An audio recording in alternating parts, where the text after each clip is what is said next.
महाराष्ट्राच्या इतिहासामध्ये म्हणजे अनेक कुप्रसिद्ध गुन्हेगार होऊन गेले, पण कोणी अशा पद्धतीने गाडी पोलीस स्टेशनला घेऊन गेलाय आणि एकदम असा शरण आलाय असं 60-70 वर्षाच्या इतिहासामध्ये महाराष्ट्राने बघितलेलं नाही असं माझं मत आहे. त्याच्यात पहिल्यांदा काय दिसते तर पोलिसांची अकरेक्शन कर, मी येतोय थांबा, आणि तो आला स्टाईलमध्ये आला, गाडीतनं उतरला आणि त्याच्यातनं एक निर्देशित होतं की तुम्ही काय पकडणार मला, मीच येतोय तुमच्याकडे. हा चुकीचा ट्रेंड आहे. एक पोलीस याच्यापुढे दबावाखाली असतील आणि सर्वसामान्यांना सुद्धा याचा धक्का बसेल. शरण गेलंय म्हणजे पोलीस एवढं, त्याच्यातले 2 जण त्यांच्याबरोबर होते ते 2 दिवस पुण्यातच होते. म्हणजे मी जे ट्विट केलं, जे मला माहिती मिळाली त्याच्यातली 1% चुकीची नव्हती. मला सगळं सांगितलेलं त्यांनी की पुण्याचं आहे, आम्ही पुण्यातच स्वाधीन शरण येणार आहे.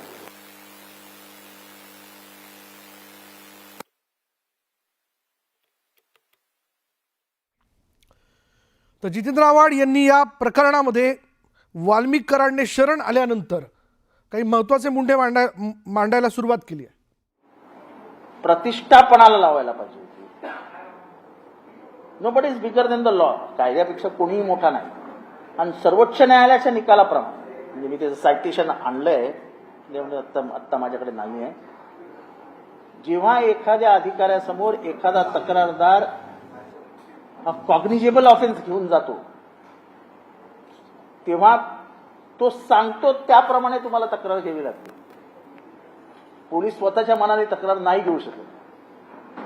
तिथे तक्रारदार कोण आहे मला माहित नाही, पण अख्ख्या देशमुख कुटुंबियांनी आज याचिका देखील केली आहे.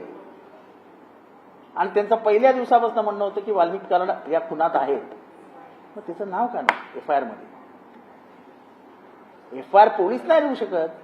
First information report is given by the nearest relative किंवा बरोबर कोण असेल ते करतात ना. तर माझ्या अंदाने त्यांचा भाऊ जो धनंजय आहे किंवा काय त्यांनी केलेली आहे, आणि ते धनंजय तर कोर्टात पण गेलाय. एकंदरीतच हे सगळं संशयास्पद आणि धक्कादायक आहे. आणि स्वतः वाल्मिक कराड सांगतो की मी काय खुनातला आरोपी नाही आहे, माझ्यावरती एक खोटा खंडणीचा गुन्हा दाखल झालाय आणि मला अटकपूर्व जामीन मिळाला असता. ही कुठली भाषा आहे एखाद्या गुन्हेगारची?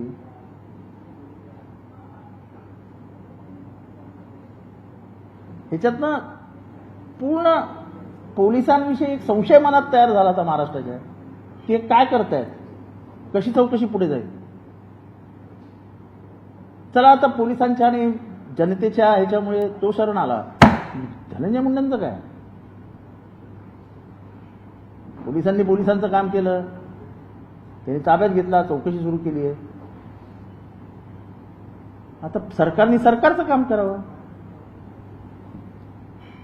त्यांनी आणावं ते टेप, त्यांनी जे बाईट दिलेला आहे की तेव्हा तो माझा खास माणूस आहे. खास माणसाची चौकशी, एका मंत्र्याच्या खास माणसाची चौकशी मंत्रिमंडळात तो मंत्री असताना होऊ शकते का? हा साधा प्रश्न आहे. आणि त्यामुळे हे सगळं इतकं अस्वस्थ करणार आहे की इतकी निर्गुण हत्या होते, आणि तरी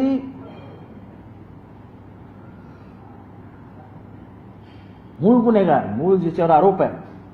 आणि मी साधी गोष्ट सकाळपासून आणि पूर्वीपासून सांगतोय की तुम्ही ह्या चौकशीमध्ये बापू आंधळे मर्डर प्रकरण आहे, त्याची चौकशी पोलिसांनी आता CIDने करावी. तुम्हाला पाहिजेत ना, माहिती पाहिजे ना तुम्हाला. मग CIDने बापू आंधळे प्रकरण ताब्यात घ्यावं आणि बापू आंधळे प्रकरणात गोळी मारणारा कोण होता आणि त्याला गोळी मारायला सांगितली कोणी, आणि ही नावं द्यायला कोणी सांगितली बबन गीतेचं, ते त्या विचारावं. म्हणजे तुम्हाला लिंकच लागेल काय आहे. तिथे जो इन्स्पेक्टर होता महाजन, तोच आता केजला इन्स्पेक्टर. त्या महाजन यांनी जेव्हा नावं लिहिली बापू आंधळे खून प्रकरणात, तेव्हा वाल्मिक कराडात यांचा दररोज उठणारा बसणाऱ्यातला चहाचा माणूस, त्यांचं नाव त्यांनी तिथे वाल्मिकांना लिहून ठेवलं, कराड नाही. फर्स्ट इन्फॉर्मेशन रिपोर्टमध्ये नावं देण्याची प्रयत्न करत होते कुटुंबीय, नावं घेतली नाहीत, बापू आंधळे नव्हते.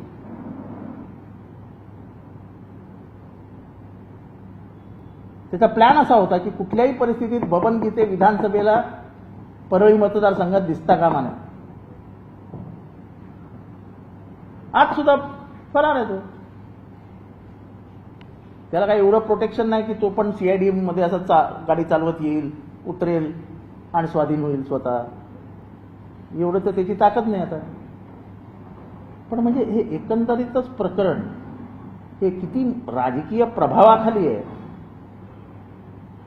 हे बघितल्यानंतर ह्याच्यातनं महाराष्ट्राच्या मनात शंका तर येईलच, पण एक धडकी बसेल की राज्यव्यवस्था कुठे चालली आहे. हा प्लॅटफॉर्म तयार करण्यात आला का एकंदरीत मागच्या 1 महिन्यांपासून हा सरेंडर होणं हा करायचं. हा प्लॅटफॉर्म तयार करण्यात आला. मालयांनी 4-5 लोक कामाला करायला लागले असतील त्याला कन्व्हिन्स करायला, त्याची समजूत घालायला की बाबा हजर हो रे राजा. मग राजा हजर झाला आणि राजा येताना पोलीस स्टेशनला गाडी घेऊन आला. अरे कमीत कमी पोलिसांना एवढं तर पाहिजे होतं की गाडी बाहेर अडवायची, त्याला चालत घेऊन यायचं किंवा रिक्षात बसवून घेऊन यायचं. तो डायरेक्ट पोलिसांच्या दारात उतरतो गाडीतनं. त्याच्याबरोबर जी माणसं आहेत त्यांची तरी चौकशी करा की तुम्ही होते किती एवढे दिवस. आणि त्याच्यामुळे हे सगळा हा संशयाचा सापळा आहे. त्यामुळे मला फार अपेक्षा नाही आहेत की असं आहे की समोरासमोर खून झालेला आहे, लोक उचलून घेऊन गेले, हे त्याच्या आत्याभावाने बघितलेलं आहे, त्यामुळे तिथपर्यंत ठीक आहे. पण हे प्लॅनिंग कसं झालं, ही 2 कोटीची खंडणी कुठे मागितली गेली, ही का मागितली गेली, त्या दिवशी काय झालं, अशोक सोनवणेला कोणी मारलं कानाखाली पहिल्यांदा, अशोक सोनवणेची जात काय होती, अशोक सोनवणेची केस का नाही रजिस्टर झाली, हे सगळं आलं ना लाईनीत. ती रजिस्टर होऊ नये म्हणून कोणी फोन केला, महाजनला कोणाकोणाचे फोन गेले केस घेऊ नका म्हणून. मी का सारखतोय महाजन, तर तोच महाजन बापू आंधळेच्या खुनामध्ये, तोच पाटील ज्याला सस्पेंड केलाय तो पण त्या बापू आंधळेच्या खून प्रकरणात आहे.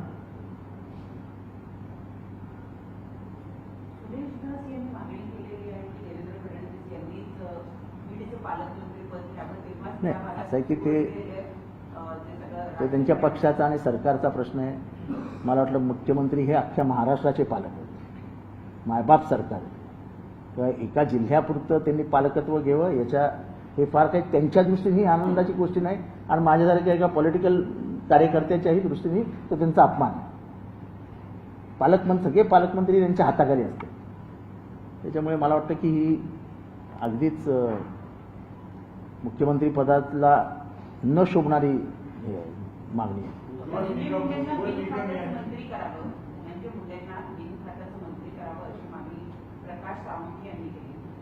नाही असं की त्यांना मंत्रीच का करावं, एवढे का घाबरतात प्रकाश सावंत, त्यांना मंत्री का ठेवावं.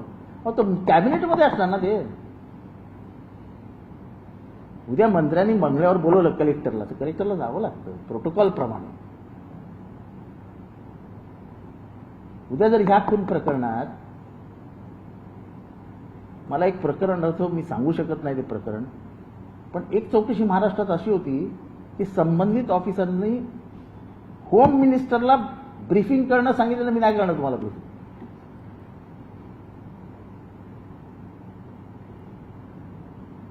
हे का सांगतो तर हे इतकं सेन्सिटिव्ह प्रकरण असताना तुम्ही त्या जिल्ह्यातल्या एका जबरदस्त ताकदीच्या पॉलिटिशियनला जर मंत्री ठेवणार असाल तर चौकशी जाणारच नाही पुढे.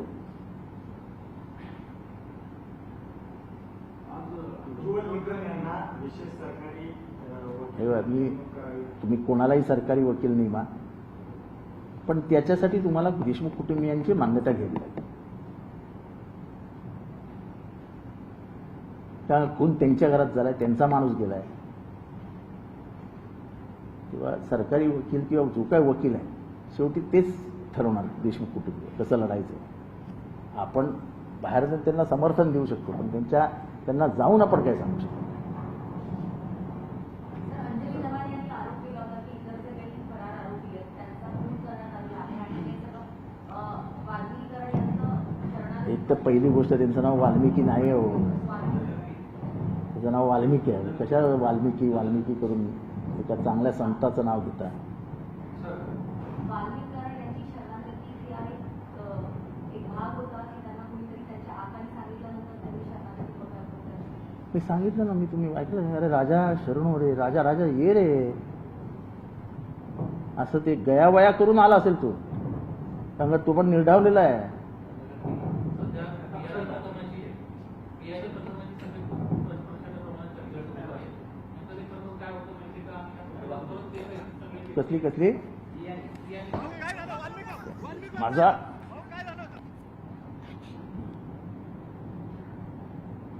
CIDला माझं हे विनंती आहे की अख्खीकडे सगळीकडे बहुचर्चित असलेले बियाणी प्रकरण पण तपासा ना. आता